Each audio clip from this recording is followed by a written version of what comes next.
Fa'udzu billahi minasyaitonir rajim. Bismillahirrahmanirrahim. Wa min ayatihi an khalaqalakum min anfusikum azwajan litaskunu ilaiha wa ja'ala bainakum mawaddatan wa rahmah. Inna fi dzalika laayatin liqaumin yatafakkarun. Hadirin rahimakumullah.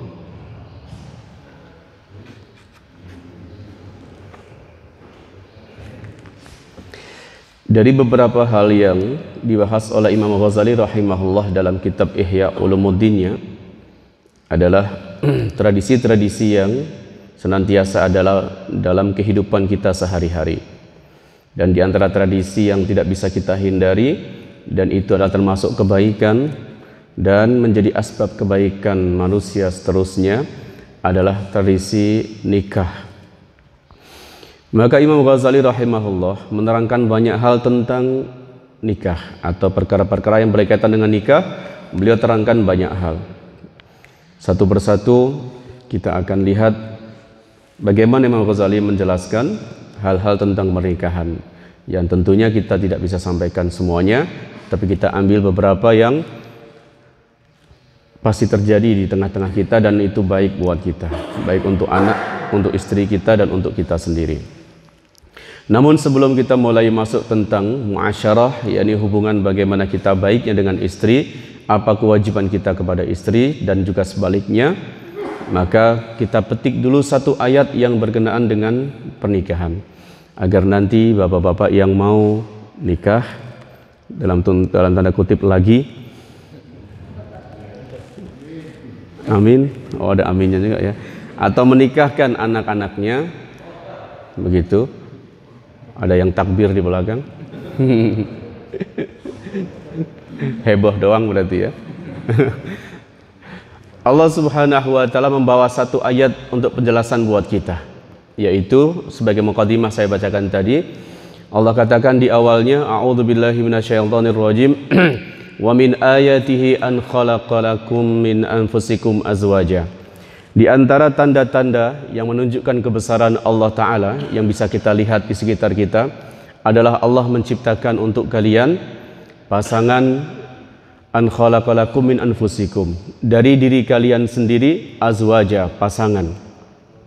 Pertama yang kita lihat dari ayat ini adalah di mana dalam Al-Quran menyebutkan kalimat ayat atau ayah, maka itu artinya adalah sesuatu yang Allah berikan kepada kita untuk kita lihat dan akan meningkatkan keimanan dan ketakwaan kita kepada Allah. Makanya semua Al-Quran dari A sampai Z, dari awal sampai akhir disebut ayat, karena setiap hurufnya, kalimatnya, jumlahnya, kalamnya, semuanya adalah tanda-tanda kebesaran Allah yang menjadikan kita naik iman dan naik takwa kepada Allah Ta'ala.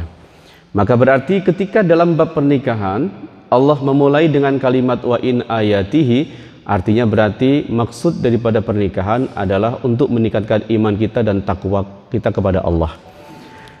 Maka ulama katakan, jika ada orang menikah dan setelah menikah justru dia jauh dari Allah, tidak seperti ketika masih bujang atau masih gadis, masih lajang, dulu ibadahnya bagus, setelah menikah kenapa jadi malah mundur? Ini artinya berarti ada yang salah dalam pernikahan dia. Karena pernikahan dibuat tujuannya justru untuk kita lebih damai dalam kehidupan dan lebih bisa mengatur waktu dan kemudian bisa lebih dekat kepada Allah lagi. Satu di situ. Jika kita merasa diri kita atau melihat orang-orang di sekitar kita, keluarga kita terutama, mengalami hal seperti itu, dari pernikahan malah justru dia tidak lebih dekat kepada Allah, maka koreksi dalam pernikahannya. Ada yang salah di pernikahannya. Kedua, Allah pasangkan kepada kita azwaj, pasangan dari kita sendiri, tentunya dari jenis manusia ya, bukan dari jenis yang lain. Kalau hewan jelas tidak masuk akal, hanya orang menyimpang yang mau kawin dengan yang tidak sejenis. Atau bagaimana nikah kita dengan jenis yang bukan hewan tapi sama-sama mukallaf yang mendapatkan hukum kewajiban. Ada pernikahan juga di dunia mereka, yaitu dunia jin. Maka ada cerita begitu ya, laki-laki yang istrinya adalah Nyi Blorong atau jenis-jenis jin yang lainnya. Boleh atau tidakkah yang difatwakan oleh para alim ulama kita tidak sah menikahnya manusia dengan bangsa jin? Kalaupun ada yang mengatakan boleh, itu nggak difatwakan dan sangat-sangat lemah. Hadirin rahmatullah. Kemudian kedua, azwaja ketika disebut pasangan, maka berarti dua sesuatu itulah sesuatu yang berbeda. Makanya dipasangkan. Ketika ada periuk, maka ada tutupnya. Begitu kan istilah dari bahasa Jawa ya. Itu tumbung ketemu tutup. Klop banget. Maka sesuatu yang berbeda dipasangkan sengaja untuk saling melengkapi satu sama lain. Jadi jangan heran nanti jika kita mendapati istri kita beda banget dengan kita. Wataknya beda banget, keinginannya beda banget. Segala macam yang diinginkan istri tidak kita inginkan. Segala yang dia suka tidak kita sukai. Maka ada istilah patah mengatakan partner terbaik adalah yang terbalik. Maka jika Bapak melihat istri atau pasangan yang Allah berikan kepada kita kok beda banget dengan kita, syukurilah karena itu adalah yang terbaik dari Allah untuk kita. Contoh, kita orangnya kalem, tapi istri Allah berikan kepada kita orangnya yang banyak omong. Nah, nikmatilah karena berarti kita sedang diberi kesempatan oleh Allah Ta'ala untuk mendapatkan sifat-sifat mulia berupa diam ketika ada orang yang ribut atau dia bawaannya pemarah, maka berarti kita sedang dikasih pelajaran oleh Allah Ta'ala agar kita mendapatkan sifat yang menahan marah. Begitu seterusnya, maka Allah sengaja lengkapi kita dengan istri kita, sengaja lengkapi istri dengan diri kita. Panas dipasangkan dengan dingin, bukan panas dengan panas tentunya, nanti bisa terbakar, bukan pula dingin dengan dingin. Maka azwaja adalah sesuatu yang berbeda dengan kita, tapi itulah yang terbaik.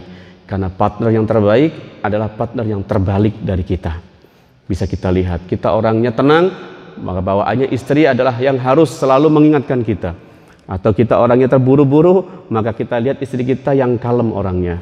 Begitulah pasangan dari Allah untuk kita. Kedua, ketiga litaskunu ilaiha. Sengaja Allah buat mereka pasangan untuk kita agar kita mendapatkan sakinah dan ketenangan jiwa, ketenangan dalam kehidupan.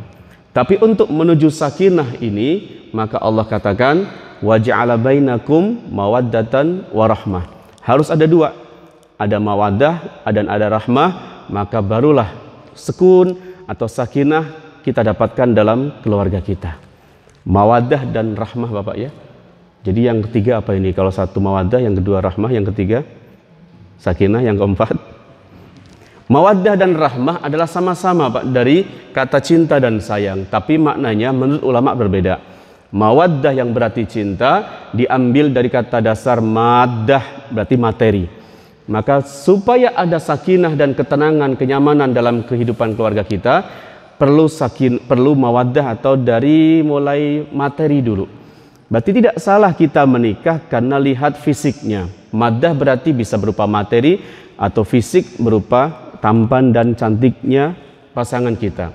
Maka Rasul katakan wanita dinikah karena 4 perkara. Yang pertama karena diantaranya karena kecantikannya. Ada karena hartanya, karena garis keturunannya, dan karena agamanya. Kalau wanita dinikah karena 4 alasan ini, dan deretan pertama kedua adalah materi dan juga kecantikan fisik, maka laki-laki pun dinikah karena itu tentunya. Wanita mau menerima lamaran karena satu melihat wajah dan fisik kita, yang kedua kalau enggak karena lihat dompet kita. Dan itu enggak dilarang dalam syariat. Kalau itu bisa membawa sakinah, ketenangan setelahnya. Makanya ada cerita yang jelas-jelas diceritakan dalam kitab-kitab hadis sahih menyebutkan bahwa ketika ada sahabiah mengeluh kepada Rasul sallallahu alaihi wasallam dengan mengatakan, "Ya Rasul," dia katakan sesuatu yang intinya adalah ingin berpisah dari suaminya. Maka Rasul memberikan motivasi dulu supaya menjaga dan terus bertahan dalam pernikahan.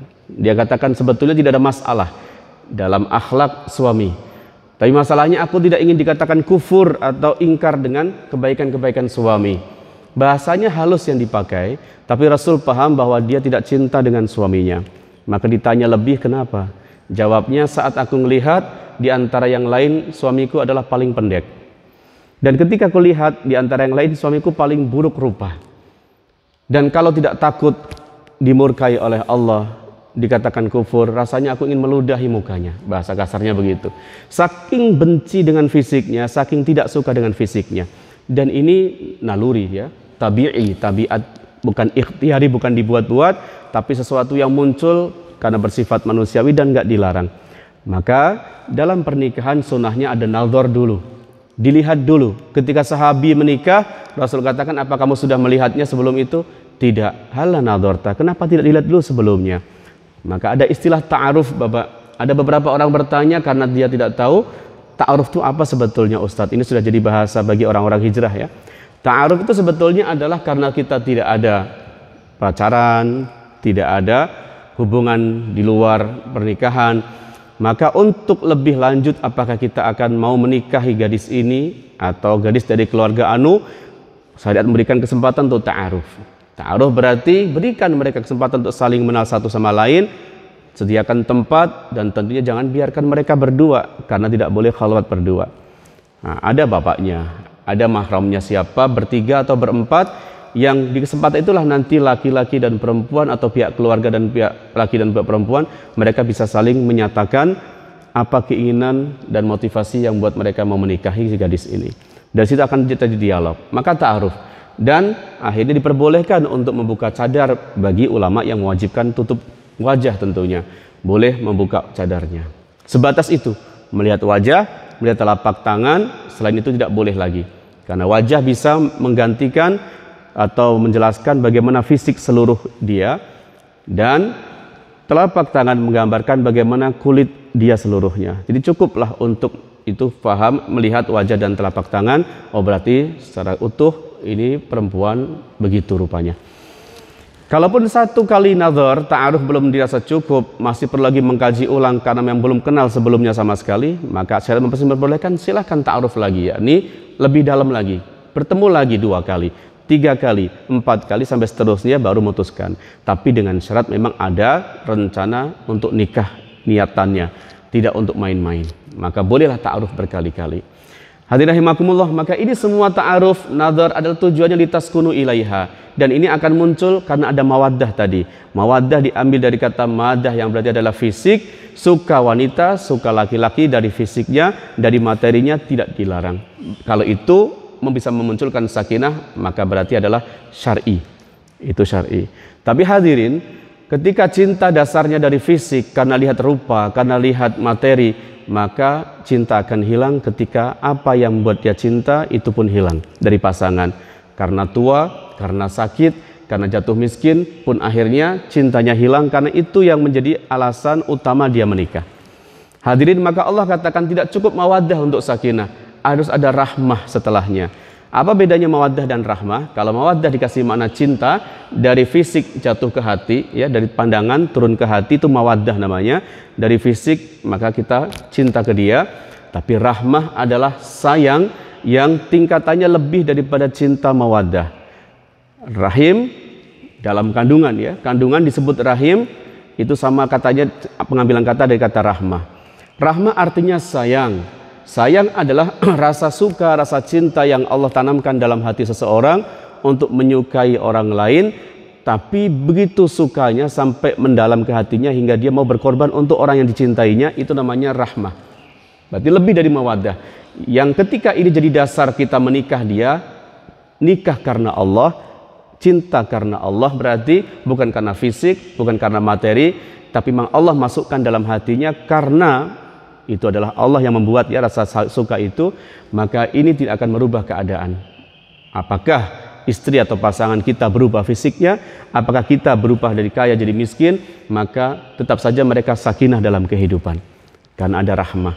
Karena itulah kandungan wanita disebut rahim, karena dari situlah wanita timbul rasa sayang kepada anak yang dikandungannya, hingga sayangnya ibu mengalahkan sayangnya semua orang kepada siapapun. Kalau dikatakan ada cinta sesama manusia, maka cinta ibu kepada anaknya yang paling besar melebihi cinta orang lain kepada sesama manusia. Hadirin, karena itulah maka janin ketika lahir dan keluar dari rahim kandungan, dia nangis. Kalau orang-orang bilang ini filosofinya adalah dia nangis karena dia lepas dari rahim atau kandungan, dia merasa habis ini ibunya tidak akan lagi mencintai dia seperti dulu mencintai ketika dalam rahim kandungan ibunya. Maka dia menangis, takut akan hal itu. Tapi wallahu alam, kenapa nangis ada banyak versi ya. Di antaranya dicubit, dicolek, disentuh oleh setan maka dia menjerit dan menangis. Atau dalam dunia medis ya itu memang harus bagus, tanda-tanda dia hidup dan sehat harus menangis. Tapi apapun hikmahnya, sebagian ahli filsafat mengatakan karena dia merasa takut tidak lagi disayangi oleh ibunya seperti ketika dia masih dalam kandungan ibunya. Hadirin rahimakumullah, maka dari sini ayo kita pertahankan pernikahan kita, cintai pasangan kita karena Allah, karena rahmah, karena sayang dari hati kepadanya, sehingga apapun kondisi pasangan kita tidak merubah keadaan pernikahan kita. Hadirin rahimakumullah, maka dari sini mari kita mulai. Bagaimana Imam Ghazali rahimahullah membagi-bagi kewajiban dan hak. Ada hak, ada kewajiban. Hak kita atas istri atau hak istri atas kita. Maka kita harus bedakan itu. Dan karena ini adalah tugas masing-masing, maka jangan kita membaca sesuatu yang harusnya untuk kita, tapi kita bacanya sesuatu yang untuk istri kita baca. Maka bukanlah kebaikan jika kita membaca buku tentang wanita solehah. Isinya kan begitu ya. Wanita solehah adalah wanita yang jika dipandang suaminya maka menyenangkan. Jika diperintah maka dia menuruti. Bla bla bla. Semua hadis ditampilkan tentang wanita solehah. Itu yang kita beli lalu kita baca-baca. Lalu kita gunakan untuk senjata ke istri. Yang jadi adalah dilihat istri nggak seperti yang di buku. Dilihat lagi hadisnya beda banget dengan istriku. Yang terjadi kebencian.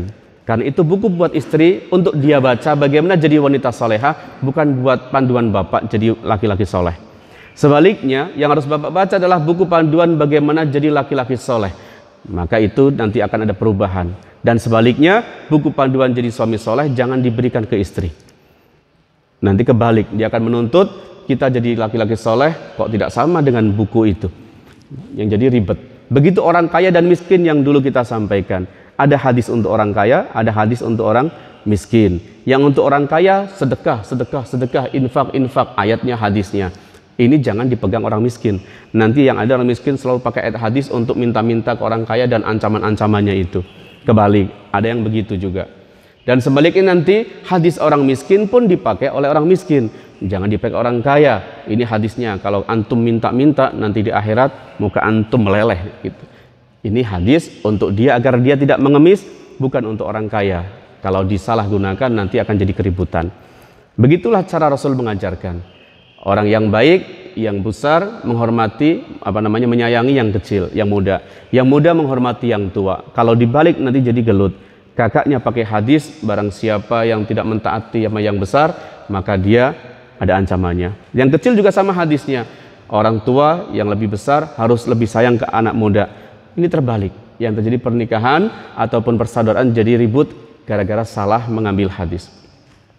Hadirin rahimakumullah, maka pertama yang Imam Ghazali rahimahullah ta'ala munculkan untuk kita diantaranya adalah kewajiban-kewajiban suami untuk istri. Berarti hak istri atas kita sebagai laki-laki. Ada beberapa perkara diantaranya adalah pertama, al-walimah. Ketika kita sudah buat pernikahan, maka walimah dianjurkan, disunahkan untuk dibuat. Hukumnya mustahabbah, yakni disunahkan. Sayyidina Anas radhiyallahu ta'ala anhu mengatakan, ra'a Rasulullah sallallahu alaihi wasallam ala Abdurrahman ibn Auf radhiyallahu ta'ala anhu asara safratin.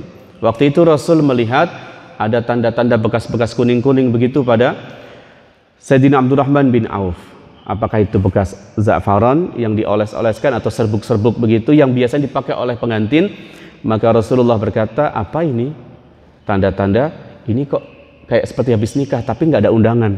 Dari sini kita katakan bahwa memanglah nikah bagusnya disuarakan, diumumkan, mengundang banyak orang.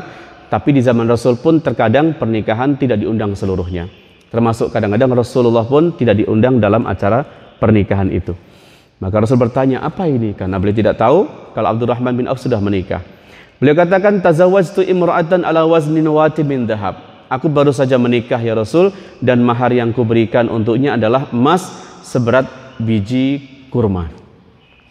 Maka Rasul katakan, barakallahu lak, semoga Allah memberikan keberkahan untukmu. Aulim, jangan lupa walimah ya, meskipun hanya dengan menyembelih 1 ekor kambing. Standarnya berarti walaupun itu berarti ini standar bawah ya. Meskipun hanya dengan menyembelih 1 ekor kambing, tapi buat walimah.